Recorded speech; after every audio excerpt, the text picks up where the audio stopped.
The CTET special class में आज की हमारी क्लास होने वाली हिंदी पेडागोजी की। जहां दोस्तों अगर आपको भी हिंदी पेडागोजी से डर लगता है और हिंदी पेडागोजी के बारे में कुछ समझते ही नहीं, तो आप यह क्लास देख लीजिए और आपका जितना भी डर है वह समाप्त होगा, क्योंकि हर प्रश्न में हम कोई ना कोई ट्रिक आपको बताते हुए चलेंगे।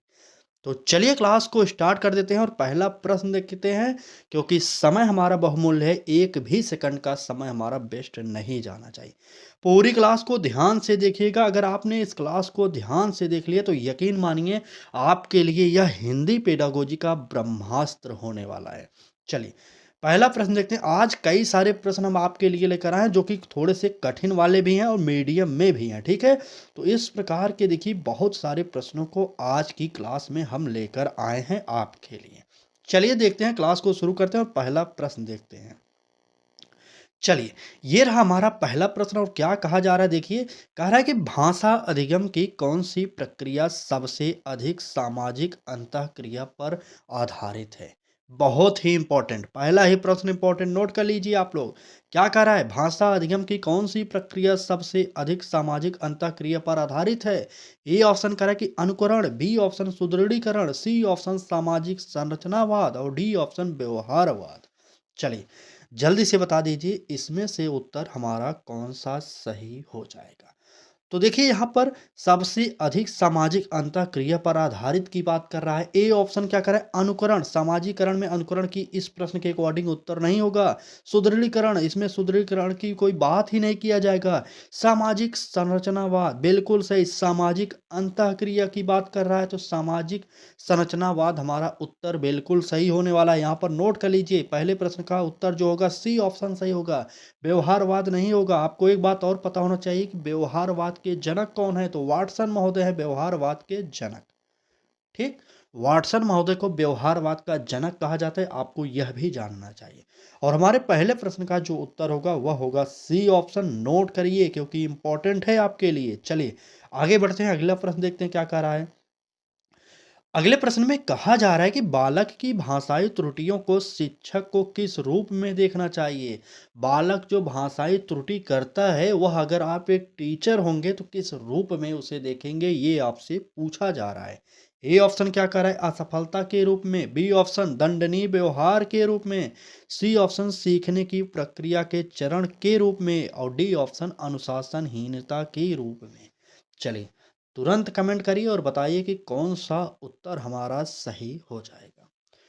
चलिए तुरंत बताइएगा। भाषाई त्रुटि, बिल्कुल भाषाई त्रुटि कह रहा है। बालक की भाषाई त्रुटियों को शिक्षक को किस रूप में देखना चाहिए, तो असफलता के रूप में नहीं देखना चाहिए, क्योंकि बालक हैं, छोटे बालक हैं तो वो भाषाई त्रुटियां करेंगे, वह उनकी असफलता नहीं है। इतना आपको पता होना चाहिए। ए ऑप्शन काट दीजिए तुरंत, ठीक है। बी ऑप्शन करा कि दंडनीय व्यवहार के रूप में, आप उसे दंडित नहीं करेंगे चाहे जो भी गलती बालक करे, इतना आपको पता होना चाहिए, ठीक है।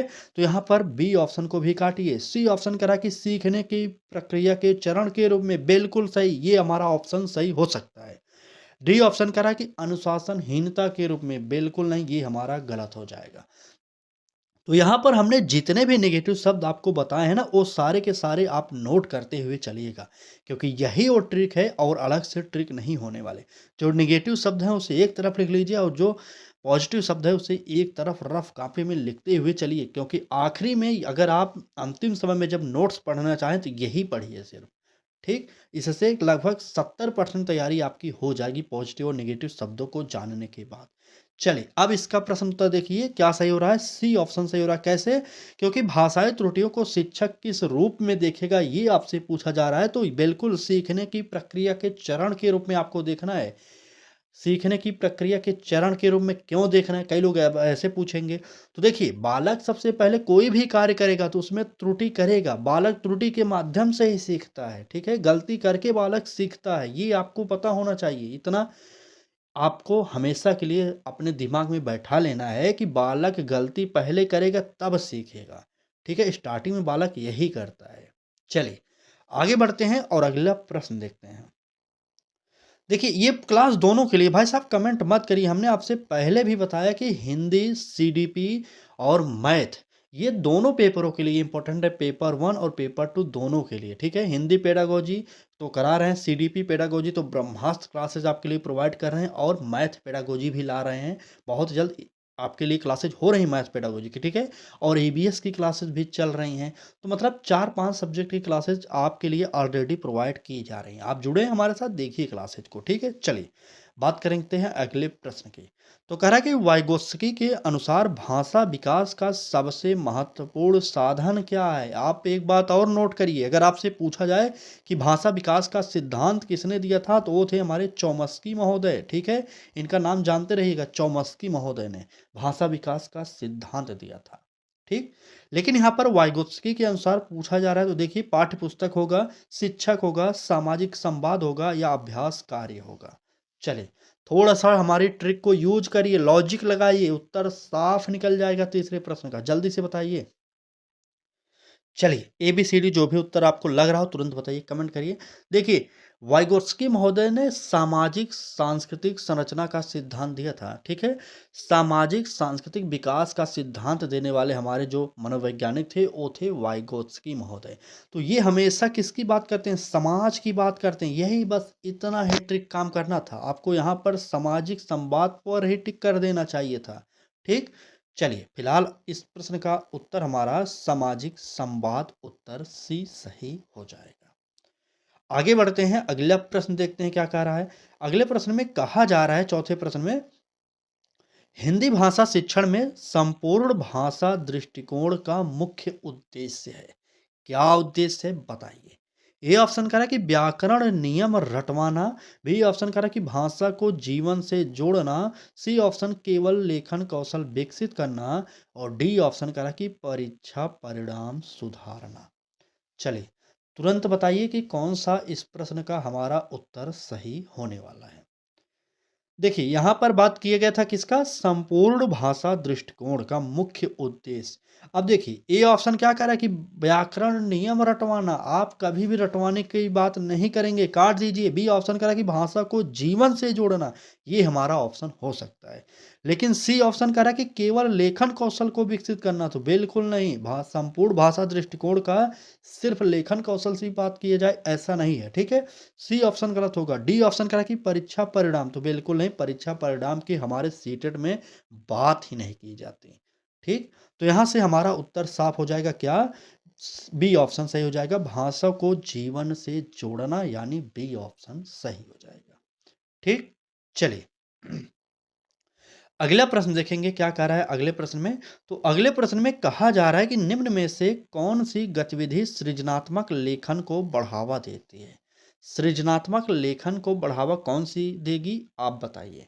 ए ऑप्शन कह रहा है कि श्रुत लेख, बी ऑप्शन रिक्त स्थान भरो, सी ऑप्शन चित्र वर्णन और डी ऑप्शन बहुविकल्पी प्रश्न। तुरंत कमेंट करिए और बता दीजिए कि कौन सा उत्तर सही होने वाला है। चलिए प्रश्न संख्या 4 का उत्तर कमेंट बॉक्स में दीजिए। अगर बात करें सृजनात्मक लेखन को बढ़ावा देने वाली गतिविधि की, तो वह श्रुत लेख कभी भी नहीं होगा। रिक्त स्थान को भरो, ये नहीं होगा, गलत है। और बहुविकल्पी प्रश्न नहीं होगा, क्योंकि हमारा जो सृजनात्मक लेखन को बढ़ावा देती है वो होता है चित्र वर्णन। अब आप कहेंगे कैसे? तो देखिए किसी भी चित्र को बालक को दिखा दीजिए और बालक से पूछिए इसके बारे में कुछ बताइए, क्या क्या इसमें दिखाया जा रहा है, लिखिए। तो बालक लिखेगा, तो इस प्रकार से उसकी लेखन क्षमता बढ़ेगी, ठीक है। तो इसीलिए हमारा इस प्रश्न का जो उत्तर होगा सी ऑप्शन सही हो जाएगा, ठीक। चलिए क्लास अच्छी लग रही है तो लाइक जरूर कर दीजिए, ठीक है। आपके एक लाइक से अधिक लोगों तक यह क्लास पहुंच जाती है और आपके एक लाइक से अधिक लोग लाभ लेते हैं, साथ में आपका भी लाभ हो रहा है, ठीक। तो चलिए लाइक करिए और चैनल पर पहली बार आए तो सब्सक्राइब कर लीजिए, क्योंकि इस बार आपको सीटेट में 100 प्लस नंबर दिलाने की कोशिश कर रहे हैं। थोड़ा सा आप भी हमारा सहयोग करिए और मेहनत करिए, 100 नंबर लाइए और हमारा भी टारगेट जो है 100 नंबर वाला पूरा कराइए, ठीक। चलिए आगे बढ़ते हैं, अगला प्रश्न देखते हैं क्या कह रहा है। अगले प्रश्न में कहा जा रहा है कि भाषा शिक्षण में मातृभाषा का प्रयोग किस लिए सहायक होता है? ए ऑप्शन कह रहा है कि अनुशासन बनाए रखने के लिए, बी ऑप्शन संप्रेषण क्षमता बढ़ाने के लिए, सी ऑप्शन परीक्षा में अंक बढ़ाने के लिए, डी ऑप्शन केवल अनुवाद के लिए। तो यहाँ पर देखिए एकदम उत्तर साफ साफ दिखाई दे रहा, थोड़ा सा आप ट्रिक को यूज करिए।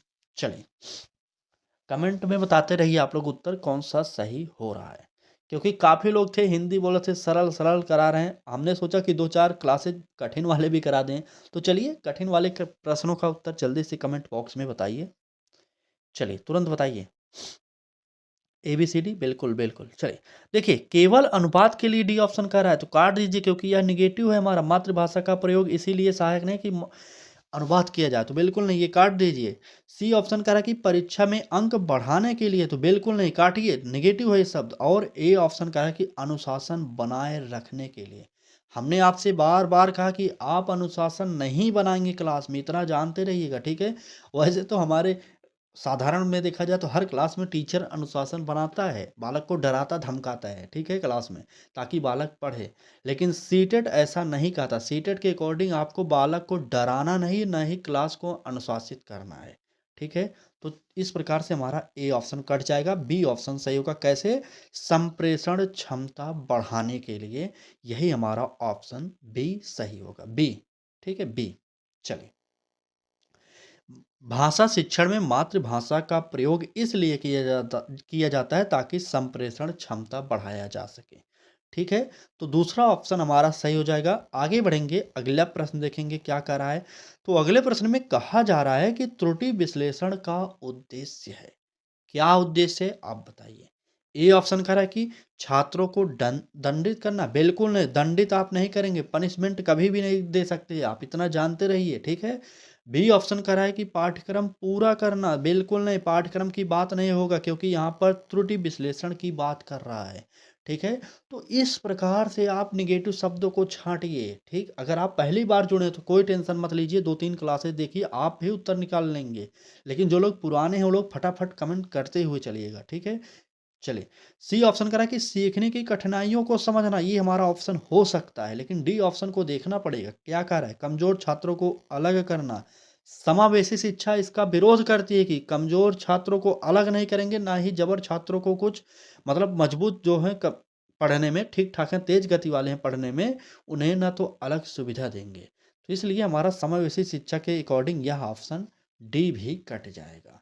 अब जो उत्तर होगा वह होगा सी ऑप्शन, कैसे? सीखने की कठिनाइयों को समझना, यही हमारा उत्तर सही हो जाएगा, ठीक। चलें आगे। चलिए नेक्स्ट प्रश्न पर चलेंगे, देखेंगे क्या कह रहा है हमारा अगला प्रश्न। तो प्रश्न में कहा जा रहा है कि कक्षा में बहुभाषिकता का सही उपयोग क्या है।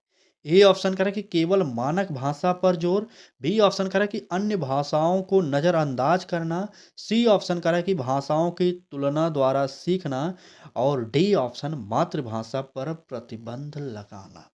तुरंत कमेंट करिए और उत्तर बताइए। देखिए क्लास की स्टार्टिंग में थोड़ा सा मैं जान रहा हूँ कि गति तेज थी, धीम कर दिया ना, चलिए पढ़िए। बताइए प्रश्न संख्या 8 का उत्तर क्या होने वाला है। देखिए कक्षा में बहुभाषिकता का सही उपयोग की बात कर रहा है, ध्यान से समझिए हुए और पढ़िए, ठीक है। बहुभाषिकता का बात कर रहा है। ये ऑप्शन क्या कर रहा है, कह रहा है कि केवल मानक भाषा पर जोर, तो बिल्कुल नहीं, ये हमारा ऑप्शन गलत हो जाएगा। बी ऑप्शन कर रहा है कि अन्य भाषाओं को नज़रअंदाज करना, बहुभाषिकता की बात कर रहा है और आप अन्य भाषा को नज़रअंदाज कर रहे हैं, तो यह भी हमारा सही नहीं होगा। बहुभाषिकता मतलब कई भाषाओं को स्थान देना, ये हमारा होता है अर्थ, ठीक। चलिए बी ऑप्शन कट गया। सी ऑप्शन कह रहा है कि भाषाओं की तुलना द्वारा सीखना, तो बिल्कुल सही, यही हमारा ऑप्शन सही हो जाएगा, क्योंकि कई भाषाएं होती हैं, क्लास में बहुभाषिकता होती है, आप जानते होंगे, ठीक है। तो यहाँ पर इस प्रश्न का उत्तर आप लोग सी ऑप्शन को नोट कर लीजिए। चलिए सी ऑप्शन नोट कर लिए, तो आगे बढ़ते हैं, अगला प्रश्न देखते हैं क्या कह रहा है। अगले प्रश्न में कहा जा रहा है कि पठन कौशल का कौन सा स्तर गहन समझ से संबंधित है। पठन कौशल का कौन सा स्तर गहन पठन से संबंधित है। गहन पठन या समझ से, चलिए समझ है। चलिए ए ऑप्शन कह रहा है कि सतही पठन, बी ऑप्शन यांत्रिक पठन, और डी ऑप्शन आलोचनात्मक पठन, और डी ऑप्शन कह रहा है कि मौन पठन। सी ऑप्शन है आलोचनात्मक पठन और डी ऑप्शन मौन पठन। चलिए गहन समझ से संबंधित बात कर रहा है। उत्तर ध्यान से दीजिएगा प्रश्न संख्या 9 का। ठीक? देखिए, सतही पठन का उत्तर यह हमारा ऑप्शन गलत है और यांत्रिक पठन बार-बार किया जाने वाला पठन, ठीक है? यांत्रिक पठन बार-बार किया जाने वाला पठन कार्य ये हमारा ऑप्शन नहीं होगा, दूसरा भी कट जाएगा। सी ऑप्शन करें कि आलोचनात्मक पठन और डी ऑप्शन मौन पठन। मौन पठन नहीं होगा, उत्तर जो होगा आलोचनात्मक पठन सही हो जाएगा। यानी कि इस प्रश्न का उत्तर जो होगा सी ऑप्शन सही हो जाएगा। ठीक? समझ में तो आ रहा है ना क्लास? ज़्यादा टफ तो नहीं है प्रश्न। अगर आपको थोड़ा सरल लग रहा है ना, तो आपको टेंशन मत लीजिए। आप ये क्लास देखिए, 2-1 दिन बाद हम क्लासेस लाएँगे और टफ वाले क्वेश्चन। ठीक? तो तैयार रहिए, हम आपको सरल से लेकर हार्ड तक क्वेश्चन सब प्रोवाइड करने वाले हैं। बस आपको पढ़ना है, समझना है, क्योंकि सीटेट में कुछ भी पूछा जा सकता है। या तो सरल प्रश्न दिया जा सकता है या मीडियम में या हार्ड में, जो भी प्रश्न आए आपको तैयार रहना है। चलिए आगे बढ़ते हैं, अगला प्रश्न देखते हैं क्या कह रहा है। प्रश्न में कहा जा रहा है कि निम्न में से कौन सा मौखिक भाषा कौशल से संबंधित है। मौखिक भाषा कौशल से कौन सा संबंधित है? समझ गए? मौखिक मतलब बोलना। ठीक है, इतना जानते रहिए। ए ऑप्शन करें कि लेखन, बी ऑप्शन पठन, सी ऑप्शन श्रवण और डी ऑप्शन सुलेख। तुरंत बता दीजिए इसका उत्तर क्या होने वाला है। चलिए, मौखिक भाषा कौशल, मौखिक बोलना या सुनना, बिल्कुल बोलना या सुनना। तो यहाँ पर उत्तर जो हो जाएगा श्रवण, हमारा सी ऑप्शन। श्रवण मतलब होता है सुनना, ये मौखिक के अंतर्गत आते हैं। ठीक? तो यहाँ पर इस प्रश्न का उत्तर सी ऑप्शन नोट करिए और नेक्स्ट प्रश्न देखते हैं। टीएलएम से कुछ प्रश्न आए हैं आपके लिए। चलिए, टीएलएम मतलब क्या होता है? टीचिंग लर्निंग मटेरियल का उद्देश्य क्या होता है भाषा शिक्षण में, ये आपसे पूछा जा रहा है। शॉर्टकट में इसका नाम है टीएलएम, वैसे इसका फुल फॉर्म है टीचिंग लर्निंग मटेरियल। ठीक है, तो चलिए बता दीजिए भाषा शिक्षण में टीएलएम का उद्देश्य क्या है। ए ऑप्शन करा कि समय बचाना, बी ऑप्शन करा कि पाठ रोचक बनाना, सी ऑप्शन करा केवल परीक्षा की तैयारी और डी ऑप्शन अनुशासन नियंत्रण। तुरंत कमेंट करिए और बताइए कि इस प्रश्न का उत्तर क्या होने वाला है। चलिए कमेंट करिए प्रश्न संख्या 11 का। देखिए, अनुशासन नियंत्रण, डी ऑप्शन क्या कह रहा है अनुशासन नियंत्रण, ए ऑप्शन क्या कह रहा है समय बचाना और सी ऑप्शन क्या कह रहा है केवल परीक्षा की तैयारी। तो यहाँ पर टीएलएम का ये सारे के सारे उद्देश्य जो दिए गए हैं, ये उद्देश्य नहीं होते। जो टीएलएम का खास उद्देश्य होता है वह होता है पाठ को रोचक बनाना। ठीक? टीएलएम भाषा शिक्षण मतलब जो सामग्री प्रयोग की जाती है, शिक्षण सामग्री, उसे ही हम टीएलएम कह सकते हैं। ठीक है? क्योंकि उससे हमारा बच्चा रोचकता के साथ सीख सकता है क्लास में। तो यहाँ पर टीचिंग लर्निंग मटेरियल का जो मुख्य उद्देश्य होता है वह होता है पाठ को रोचक बनाना। यानी कि बी ऑप्शन हमारा सही हो जाएगा। चलिए आगे बढ़ते हैं, अगला प्रश्न देखते हैं क्या कह रहा है। अगले प्रश्न में कहा जा रहा है कि बाल केंद्रित शिक्षा में शिक्षक की भूमिका होती है। कैसी होती है? ए ऑप्शन कह रहा है कि नियंत्रक की, बी ऑप्शन सूचना प्रदाता की और सी ऑप्शन सहायक व मार्गदर्शक, डी ऑप्शन निर्णायक की। तुरंत कमेंट करिए और बताइए कि बाल केंद्रित शिक्षा में शिक्षक की भूमिका क्या होती है। चलिए, प्रश्न संख्या 12 है और उत्तर कमेंट बॉक्स में बता दीजिए। तो हमने आपसे पहले भी बताया था कि जहाँ पर शिक्षक का कार्य आपसे पूछा जाए, चाहे जिस भी सब्जेक्ट में, चाहे हिंदी, ईवीएस, सीडीपी या मैथ या एसएसटी या साइंस, जिस भी सब्जेक्ट में आपको मिले शिक्षक का कार्य, बस एक शब्द को याद कर लीजिए, सहायक और मार्गदर्शक और सुविधादाता। बस 3 शब्द हैं ये। 3 शब्द में से कोई ना कोई मिल जाएगा। यहाँ पर देखिए सहायक और मार्गदर्शक दिया गया है, तो यहाँ पर हमारा बी ऑप्शन सही नहीं होगा। माफ़ी चाहेंगे, बी ऑप्शन है, सी पर क्लिक करें भाई। चलिए, सी ऑप्शन सही हो जाएगा। ठीक? इतना याद करिए, सहायक, सुविधादाता, मार्गदर्शक, ये शिक्षक का हमारा मेन कार्य होता है जो सीटेट के अकॉर्डिंग माना जाता है। ठीक है? तो यहाँ पर यही उत्तर सी सही हो जाएगा। और आप मत सोचिए कि शिक्षक का कार्य होता है पढ़ाना, ऐसा बिल्कुल सीटेट नहीं कहता। शिक्षक का कार्य पढ़ाना सीटेट तो मानता ही नहीं। ठीक है? आपको इतना जानना चाहिए, क्या? सहायक, मार्गदर्शक और सुविधादाता का। ठीक? बस 3-4 बार इस शब्द को बता दिए, अब आप अपने दिमाग में इसे बैठा लीजिए यहीं पर। चलिए, आगे बढ़ते हैं और अगला प्रश्न देखते हैं क्या कह रहा है। अगले प्रश्न में कहा जा रहा है कि निम्न में से कौन सा मूल्यांकन का सतत रूप है। सतत मतलब लगातार किया जाने वाला। मूल्यांकन का वह कौन सा रूप है जो लगातार किया जाता है। ए ऑप्शन कह रहा है कि वार्षिक परीक्षा। वार्षिक परीक्षा देखिए वर्ष के एक बार होती है अंत में। यहाँ पर ये कट जाएगा क्योंकि ये सतत मूल्यांकन का रूप नहीं है। बी ऑप्शन कह रहा है कि अर्धवार्षिक परीक्षा। तो आपको भी पता होगा अर्धवार्षिक परीक्षा 6 महीने पर होती है, ये भी नहीं होगा। सी ऑप्शन कह रहा है कि सतत एवं समग्र मूल्यांकन। बिल्कुल सही, सतत डेली मूल्यांकन होना चाहिए और समग्र पक्षों का मूल्यांकन होना चाहिए बालक के। ठीक, तो यहाँ पर यही उत्तर सी ऑप्शन सही होगा। डी ऑप्शन कट जाएगा क्योंकि प्रवेश परीक्षा की बात कर रहा है। चलिए यहाँ पर सी ऑप्शन। आगे बढ़ेंगे, अगला प्रश्न देखेंगे तो कह रहा है कि भाषा सीखने में प्रेरणा का प्रभाव होता है। क्या प्रभाव होता है। ए ऑप्शन कह रहा है कि नकारात्मक, बी ऑप्शन अप्रासंगिक, सी ऑप्शन सहायक, डी ऑप्शन बाधक। चलिए तुरंत बताइए कि भाषा सीखने में प्रेरणा का प्रभाव होता है, क्या होता है। चलिए ABCD जो भी उत्तर आपको लग रहा हो तुरंत कमेंट बॉक्स में करिए। देखिए प्रश्न संख्या लिखने के बाद आप लोग बताइए कौन सा उत्तर सही है। ठीक है, पहले प्रश्न 14 है तो 14 लिखिए, उसके बाद ABCD जो भी सही लग रहा है उस पर लिख दीजिए। चलिए देखिए भाषा सीखने में प्रेरणा, प्रेरणा मतलब समझ है मोटिवेशन। मोटिवेशन क्या करता है, क्या नकारात्मकता फैलाता है, बिल्कुल नहीं। अप्रासंगिक है, बिल्कुल नहीं। बाधक है तो बिल्कुल नहीं। मोटिवेशन तो सहायक होता है ना। यहाँ पर उत्तर तीसरा ऑप्शन सही हो जाएगा। ठीक, चलिए पेडागोजी सॉल्व करते हुए बस आपको उत्तर जानना चाहिए। ठीक है, उसमें जानकारी बहुत ज़्यादा नहीं लेना। आपको उत्तर सही कर देना है पेपर में, आपको नंबर मिल जाएगा। उसके बाद पेडागोजी से आपका कोई लेना देना नहीं है।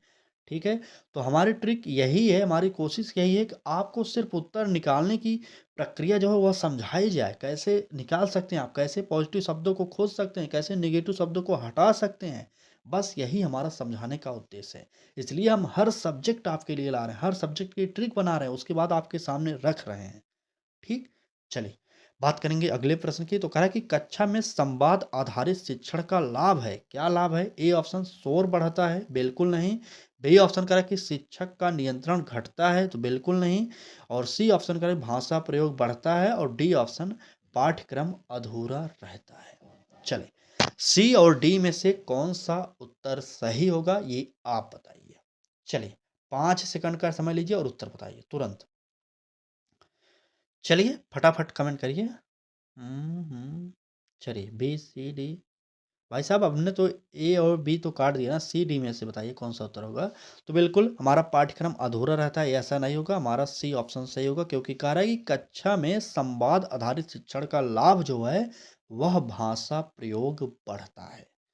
ठीक, तो यहाँ पर इस प्रश्न का उत्तर जो होगा सी ऑप्शन सही हो जाएगा। क्लास अच्छी लग रही है तो लाइक कर दीजिए यार। इतनी मेहनत आपके लिए की जा रही है, इतना नए नए प्रश्नों से आपको परिचित कराया जा रहा है, एक लाइक तो बनता है। जो लोग नए नए आए तो वो तो लाइक कर देते हैं। जो पुराने लोग हैं जो नहीं देखते हैं डेली क्लास, वो लोग आते हैं कभी काल देख के चल देते हैं।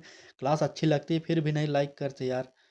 चलिए बाकी आपकी इच्छा है, लाइक शेयर सब्सक्राइब करना चाहते तो कर दीजिए, लेकिन क्लास को देखिए, क्लास डेली देखिए, पढ़िए, समझिए, सीखिए, तभी आप सीटेट निकाल सकते हैं भाई साहब। देखते हैं प्रश्न क्या कह रहा है। कह रहा है कि कौन सा कौशल भाषा का उत्पादक कौशल है। उत्पादक कौशल कौन सा है। ए ऑप्शन कह रहा है कि श्रवण, बी ऑप्शन पठन, सी ऑप्शन लेखन, और डी ऑप्शन अवलोकन। प्रश्न संख्या 16 का उत्तर कमेंट बॉक्स में बता दीजिए। चलिए जल्दी से बताइए कि कौन सा कौशल भाषा का उत्पादक माना जाता है। ये इंपॉर्टेंट प्रश्न है और एकदम नया प्रश्न है। आज से पहले आपने कभी भी इस प्रश्न को नहीं देखा होगा, यकीन मानिए ये प्रश्न इंपॉर्टेंट और नया भी है। चलिए तुरंत बताइए कमेंट बॉक्स में उत्तर क्या होने वाला है। प्रश्न संख्या 16 बिल्कुल सही। भाषा कौशल का उत्पादक जिसे माना जाता है वो क्या है, वो होता है हमारा लेखन। उत्तर हो जाएगा सी ऑप्शन सही। ठीक, चले आगे। चले आगे बढ़ेंगे, अगले प्रश्न देखेंगे क्या कह रहा है। प्रश्न में कहा जा रहा है कि हिंदी शिक्षण में लोक साहित्य का उपयोग क्यों उपयोगी है। चलिए बहुत ही इंपॉर्टेंट प्रश्न है, ध्यान से देखिए। चलिए कह रहा है कि हिंदी शिक्षण में लोक साहित्य का उपयोग क्यों उपयोगी है। ए ऑप्शन कह रहा है कि पाठ कठिन बनाने के लिए, बी ऑप्शन करें कि संस्कृति से जोड़ने के लिए, सी ऑप्शन केवल मनोरंजन के लिए, डी ऑप्शन समय व्यतीत करने के लिए। देखिए, 3 ऑप्शन ही एकदम नेगेटिव हैं। अब आप इस प्रश्न का उत्तर कमेंट बॉक्स में जल्दी से बता दीजिए। चलिए, तुरंत कमेंट बॉक्स में कमेंट करिए और बताइए कि कौन-सा शब्द यहाँ पर पॉजिटिव होने वाला है। एबीसीडी तुरंत कमेंट करिए। देखिए, डी ऑप्शन क्या कह रहा है कि समय व्यतीत करने के लिए। हमने आपसे पहले ही बताया कि सीटेट के अकॉर्डिंग आप क्लास में कोई भी ऐसी एक्टिविटी नहीं कराएँगे, जिससे समय की बर्बादी हो। इसलिए हमारा डी ऑप्शन कट जाएगा। सी ऑप्शन कह रहा है केवल मनोरंजन के लिए। हमने आपसे वही फिर बताया था कि आपको कोई भी ऐसा कार्य नहीं कराना कि सिर्फ़ उसमें मनोरंजन हो। ऐसा कार्य कराना है बालक मनोरंजन के साथ-साथ कुछ सीखे भी। तो यहाँ पर सी ऑप्शन कट जाएगा। ए ऑप्शन करा कि पाठ कठिन बनाने के लिए। हमने फिर वही कहा था ना कि किसी भी ऐसे कार्य को नहीं कराएँगे जिससे पाठ कठिन हो जाए। तो यहाँ पर हिंदी शिक्षण में लोक साहित्य का उपयोग इसलिए उपयोगी है ताकि वह संस्कृति से जोड़ सकें। ठीक? तो यहाँ पर उत्तर जो होगा बी ऑप्शन सही हो जाएगा। ठीक? चलिए, आगे बढ़ते हैं। अगला प्रश्न देखते हैं क्या कह रहा है। अगले प्रश्न में कहा जा रहा है कि भाषा प्रयोगशाला का मुख्य उद्देश्य है। क्या उद्देश्य है? ए ऑप्शन कह रहा है कि व्याकरण अभ्यास, बी ऑप्शन उच्चारण सुधार, सी ऑप्शन लेखन अभ्यास और डी ऑप्शन अनुभव। तुरंत बताइए कौन सा उत्तर हमारा सही होगा। चलिए, भाषा प्रयोगशाला का मुख्य उद्देश्य क्या है? तुरंत बताइए। मुख्य उद्देश्य की बात करें, बिल्कुल भाषा प्रयोगशाला का मुख्य उद्देश्य जो है अनुवाद नहीं होता, लेखन अभ्यास नहीं होगा और व्याकरण अभ्यास भी नहीं होगा। उत्तर जो होगा वह होगा भाषा प्रयोगशाला का जो मुख्य उद्देश्य होता है वह होता है उच्चारण में सुधार। यानी कि दूसरा ऑप्शन हमारा सही हो जाएगा। ठीक, चलें आगे। चलिए नेक्स्ट प्रश्न पर चलेंगे। अगले प्रश्न में कहा जा रहा है कि निम्न में से कौन सा कथन सही है? सही कथन को बताना है। ए ऑप्शन कह रहा है कि पहले व्याकरण फिर भाषा। क्या ये हमारा सही हो सकता है? बिल्कुल नहीं। पहले व्याकरण नहीं भाई साहब, छोटे बच्चे हैं, पहले भाषा तब व्याकरण सीखेंगे बालक। क्योंकि वो तो छोटे बच्चे हैं, व्याकरण वो जानेंगे नहीं। जो भाषा वो जानते हैं पहले वो जानेंगे, उसके बाद व्याकरण धीरे-धीरे सीखेंगे। इसलिए हमारा पहला ऑप्शन गलत हो जाएगा। बी ऑप्शन करें कि भाषा प्रयोग से व्याकरण। यही ऑप्शन अभी अभी हमने कहा ना, तो यही हमारा सही होगा। ठीक है, पहले भाषा का प्रयोग करेंगे उसके बाद व्याकरण धीरे धीरे बालक सीख जाएंगे। तो यहाँ पर बी ऑप्शन सही होगा। उत्तर में बी ऑप्शन नोट कर लीजिए। यहाँ पर क्या करें, दोनों असंबंधित हैं। बिल्कुल नहीं, दोनों संबंधित होते हैं, बस थोड़े से उल्टे सीधे किए जाते हैं। ठीक, यहाँ पर ये ऑप्शन गलत होगा। डी ऑप्शन कह रहा है केवल लिखित भाषा आवश्यक है, तो बिल्कुल नहीं। क्या लिखित भाषा ही आवश्यक होगी? वैसे नहीं, बिल्कुल गलत है। चलिए, बी ऑप्शन नोट करिए और आगे बढ़ते हैं। अगला प्रश्न देखते हैं क्या कह रहा है। अगले प्रश्न में कहा जा रहा है कि भाषा शिक्षण में परियोजना कार्य का उद्देश्य है। क्या उद्देश्य है? ए ऑप्शन कह रहा है कि पाठ्य पुस्तक समाप्त करना, बी ऑप्शन कह रहा है कि सहयोगात्मक अधिगम, सी ऑप्शन गृह कार्य बढ़ाना, डी ऑप्शन परीक्षा डर। चलिए, तुरंत कमेंट करिए और बताइए कि कौन सा उत्तर इसमें सही हो रहा है। तो बात करेंगे भाषा शिक्षण में परियोजना कार्य के उद्देश्य की। तो वह उद्देश्य परीक्षा का डर से होगा नहीं। ठीक है, गृह कार्य बढ़ाएंगे नहीं, पाठ्य पुस्तक समाप्त करेंगे नहीं, वह होगा क्या? सहयोगात्मक अधिगम हो जाएगा। ठीक, तो इस प्रश्न का जो उत्तर निकला बी ऑप्शन सही हो जाएगा। चलिए, आगे बढ़ते हैं। आज की क्लास में बस इतने ही प्रश्न थे। आपको कमेंट बॉक्स में ज़रूर बताना है कि आज की क्लास में आपके कितने प्रश्न सही हुए। क्लास समाप्त हो रही है तो अब आप कमेंट करके ज़रूर बताइएगा, ठीक है? बाकी क्लास कैसी लगी आपको ये भी बताना है। क्लास अच्छी लगी तो लाइक कर दीजिएगा। चैनल पर पहली बार आए तो सब्सक्राइब कर लीजिए और बेल आइकन को ऑन कर लीजिए, क्योंकि इस बार सीटेट की फ्री प्रैक्टिस क्लास आपको यूट्यूब पर प्रोवाइड की जा रही है निःशुल्क में। और ऐसे ही नहीं प्रोवाइड की जा रही एनसीईआरटी के प्रश्न, नहीं तो एनसीईआरटी बेस्ड पर प्रश्न है। और सारे के सारे प्रश्न नए हैं। जो पुरानी मार्केट में किताबें उनको छोड़ दी हैं हमने, और अब आपके लिए हम नए पैटर्न पर प्रश्न प्रोवाइड करें, खुद से मेहनत की जा रही है यहाँ पर।